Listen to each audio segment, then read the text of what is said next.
नमस्कार मित्रों, संसार मानस पर आप सभी लोगों का बहुत बहुत स्वागत है। जो लोग इस चैनल पर पहली बार आए हैं, इस चैनल को सब्सक्राइब करके हमारा सपोर्ट ज़रूर कर दें। इस चैनल पर आप सभी लोगों को धार्मिक व्रत कथाएं समय समय से मिलती रहती हैं। आज की यह वीडियो द्वादश ज्योतिर्लिंग की यात्रा कथा को समर्पित है। इस वीडियो में हम जानेंगे कौन से ज्योतिर्लिंग किस समय स्थापित हुए और उनकी कौन सी कथा है। इस वीडियो को लाइक ज़रूर कर दें और पसंद आने पर चैनल को सब्सक्राइब करें। समय को बर्बाद ना करते हुए चलिए शुरू करते हैं हम द्वादश ज्योतिर्लिंग की यात्रा कथा। भगवान शिव के 12 ज्योतिर्लिंगों में बहुत ही चमत्कारी गुण हैं। भगवान शिव के 12 ज्योतिर्लिंग अपना एक अलग महत्व रखते हैं। पुराणों और धार्मिक मान्यताओं के अनुसार इन 12 स्थानों पर जो शिवलिंग मौजूद हैं, उनमें ज्योति के रूप में स्वयं भगवान शिव विराजमान हैं। यही कारण है कि इन्हें ज्योतिर्लिंग कहा जाता है।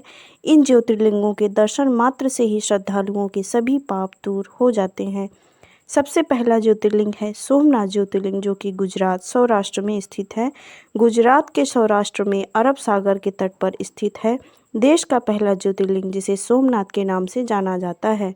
शिव पुराण के अनुसार जब चंद्रमा को प्रजापति दक्ष ने 6 रोग का श्राप दिया था, तब इसी स्थान पर शिव जी की पूजा और तप करके चंद्रमा ने श्राप से मुक्ति पाई थी।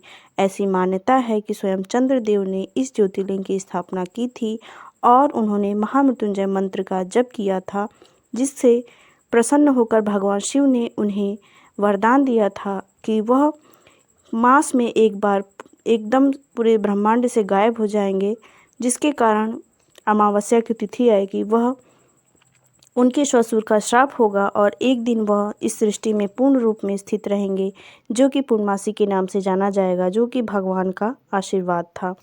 दूसरा ज्योतिर्लिंग है मल्लिकार्जुन ज्योतिर्लिंग, जो कि आंध्र प्रदेश में स्थित है। आंध्र प्रदेश में कृष्णा नदी के किनारे श्रीशैल पर्वत पर स्थित है मल्लिकार्जुन ज्योतिर्लिंग।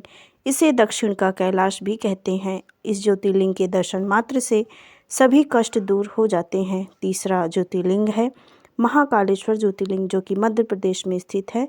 मध्य प्रदेश उज्जैन में शिप्रा नदी के तट पर स्थित है महाकालेश्वर ज्योतिर्लिंग। ये एकमात्र दक्षिणामुखी ज्योतिर्लिंग है, जहाँ रोजाना होने वाली भस्म आरती विश्व भर में प्रसिद्ध है। ऐसी मान्यता है कि उज्जैन के सबसे बड़े राजा महाकाल हैं और इस स्थान पर कभी भी कोई प्रधानमंत्री हो, राष्ट्रपति हो या अपने आप को राजा समझने वाला व्यक्ति हो तो उसका सर्वनाश हो जाता है, क्योंकि यहाँ के एकमात्र राजा भगवान महाकालेश्वर हैं। इस प्रकार महाकालेश्वर ज्योतिर्लिंग की जो दर्शन कर लेते हैं, यात्रा कर लेते हैं, उनके सभी पापों को भगवान आशुतोष भक्षण करके उसका उद्धार करते हैं। चौथे ज्योतिर्लिंग है ओमकारेश्वर ज्योतिर्लिंग, जो भी मध्य प्रदेश में ही है। ओमकारेश्वर ज्योतिर्लिंग मध्य प्रदेश के मारवा क्षेत्र में स्थित है और नर्मदा नदी के किनारे पर्वत पर स्थित है। मान्यता है कि तीर्थ आदि सभी तीर्थों का जल लाकर ओमकारेश्वर में अर्पित करते हैं, तभी उनके सारे तीर्थ पूरे माने जाते हैं। पांचवा ज्योतिर्लिंग है केदारनाथ ज्योतिर्लिंग, जो कि उत्तराखंड में है। केदारनाथ ज्योतिर्लिंग उत्तराखंड में अलकनंदा और मंदाकिनी नदियों के तट पर केदार नाम की चोटी पर स्थित है। यहाँ से पूर्वी दिशा में श्री बद्री विशाल का बद्रीनाथ धाम मंदिर है। मान्यता है कि भगवान केदारनाथ के दर्शन किए बिना बद्रीनाथ की यात्रा अधूरी और निष्फल है। छठा ज्योतिर्लिंग है भीमाशंकर ज्योतिर्लिंग, जो कि महाराष्ट्र में स्थित है। भीमाशंकर ज्योतिर्लिंग महाराष्ट्र के पुणे से करीब 100 किलोमीटर दूर डाकिनी में स्थित है। यहाँ स्थित शिवलिंग काफ़ी मोटा है, इसीलिए इन्हें मोटेश्वर महादेव भी कहा जाता है। अगला ज्योतिर्लिंग है विश्वनाथ ज्योतिर्लिंग, जो कि उत्तर प्रदेश के वाराणसी शहर, जिसे धर्म नगरी काशी के नाम से जाना जाता है, यहाँ स्थित है। यहाँ पर गंगा नदी के तट पर स्थित है बाबा विश्वनाथ का मंदिर, जिसे विश्वनाथ ज्योतिर्लिंग के नाम से जाना जाता है। ऐसी मान्यता है कि कैलाश छोड़कर भगवान शिव ने यहीं अपना स्थायी निवास बनाया था। काशी विश्वनाथ मोक्ष के लिए भी प्रसिद्ध हैं। कहा जाता है कि जो भी प्राणी अपने अंत समय में काशी विश्वनाथ के धाम में होता है, वहाँ भगवान स्वयं उसके कान में तारक मंत्र का अध्यापन करवाते हैं, जिसके कारण उसे मोक्ष की प्राप्ति होती है। इसीलिए बहुत सारे जातकों की यह अंतिम इच्छा मान लें होती है कि वह अंत समय में काशी के धाम में स्थित रहें, जिससे उन्हें भगवान भोलेनाथ के श्री चरणों में स्थान प्राप्त हो। अगला ज्योतिर्लिंग है त्र्यंबकेश्वर ज्योतिर्लिंग, जो कि महाराष्ट्र में ही स्थित है। त्र्यंबकेश्वर ज्योतिर्लिंग महाराष्ट्र के नासिक से 30 किलोमीटर दूर पश्चिम में स्थित है। गोदावरी नदी के किनारे यह मंदिर काले पत्थरों से बना है। शिव पुराण में वर्णन है कि गौतम ऋषि और गोदावरी की प्रार्थना पर भगवान शिव ने इस स्थान पर निवास करने का निश्चय किया और त्र्यंबकेश्वर नाम से विश्वविख्यात हुए। अगला ज्योतिर्लिंग है वैद्यनाथ ज्योतिर्लिंग, जो कि झारखंड में है। वैद्यनाथ ज्योतिर्लिंग झारखंड के देवघर में स्थित है। यहाँ के मंदिर को वैद्यनाथ धाम के नाम से जाना जाता है। कहा जाता है कि एक बार रावण ने तप के बल से शिव जी को लंका ले जाने की कोशिश की, लेकिन रास्ते में व्यवधान आ जाने के शर्त के अनुसार शिव जी यहीं स्थापित हो गए और पूरे संसार में वैद्यनाथ ज्योतिर्लिंग के नाम से जाने गए। अगला ज्योतिर्लिंग है नागनागेश्वर ज्योतिर्लिंग, जो कि गुजरात में स्थित है। नागेश्वर मंदिर गुजरात में बड़ौदा क्षेत्र में गोमती द्वारका के करीब स्थित है। धार्मिक पुराणों में भगवान शिव को नागों का देवता बताया गया है और नागेश्वर का अर्थ ही होता है जो कि नागों का ईश हो, अर्थात नागों का ईश्वर हो।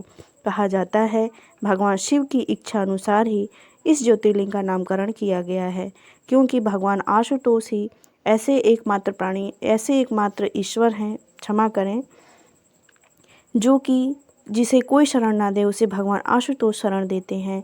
वह नागेश्वर हैं। वह ऐसे प्राणियों को अपनी शरण में रखते हैं जिसका कोई शरणदाता आश्रयदाता नहीं है। अगले ज्योतिर्लिंग है रामेश्वर ज्योतिर्लिंग, जो कि तमिलनाडु में है। भगवान शिव का यह 11वां ज्योतिर्लिंग तमिलनाडु के रामनाथम नामक स्थान में है। ऐसी मान्यता है कि रावण की लंका पर चढ़ाई से पहले भगवान राम ने जिस शिवलिंग की स्थापना की थी वही रामेश्वर के नाम से विश्वविख्यात हुआ। रामेश्वर ज्योतिर्लिंग के पास ही भगवान शिव ने भगवान की जो शिव आराधना की थी, नमामि शमीशान निर्वाण रूपम विभुम व्यापकम ब्रह्मवेद स्वरूपम, वह विश्वविख्यात है और यह स्रोत जो है सभी की मनोकामनाओं को पूरा करने वाला है। रामेश्वर ज्योतिर्लिंग अपने आप में एक अद्भुत और एक चमत्कारी ज्योतिर्लिंग है। अपने अंत समय में हर प्राणी की इच्छा ऐसी होती ही है कि वह रामेश्वर ज्योतिर्लिंग की दर्शन जरूर करें और अपने आप को धन्य महसूस करें। अगले ज्योतिर्लिंग है कृष्णेश्वर ज्योतिर्लिंग, जो कि महाराष्ट्र में ही है। कृष्णेश्वर ज्योतिर्लिंग महाराष्ट्र के संभाजी नगर के समीप दौलताबाद के पास स्थित है। भगवान शिव के 12 ज्योतिर्लिंगों में से यह अंतिम ज्योतिर्लिंग है। इस ज्योतिर्लिंग को घुश्मेश्वर के नाम से भी जाना जाता है। इस प्रकार हमने 12 ज्योतिर्लिंग की मानसिक यात्रा की। उम्मीद करते हैं कि आपको यह मानसिक यात्रा अवश्य ही पसंद आई होगी। भगवान आशुतोष अर्थात भगवान भोलेनाथ, भगवान भोले शंकर हम सभी लोगों पर अपना आशीर्वाद बनाए रखें। जिस प्रकार हम कभी भी अपने अहंकार, मोह माया, इस संसार के भटकाव से हटकर भगवान में हमेशा अपना ध्यान बनाए रखें, लेकिन ऐसा तो तभी संभव है जब स्वयं आशुतोष भगवान हम सभी लोगों पर कृपा करें। मैं आप लोगों के सामने यह वीडियो लेकर आई और आप लोग इस वीडियो को तन्मयता के साथ श्रवण कर रहे हैं, जो कि इस बात का प्रतीक है कि हम सभी लोगों के ऊपर भगवान का आशीर्वाद है।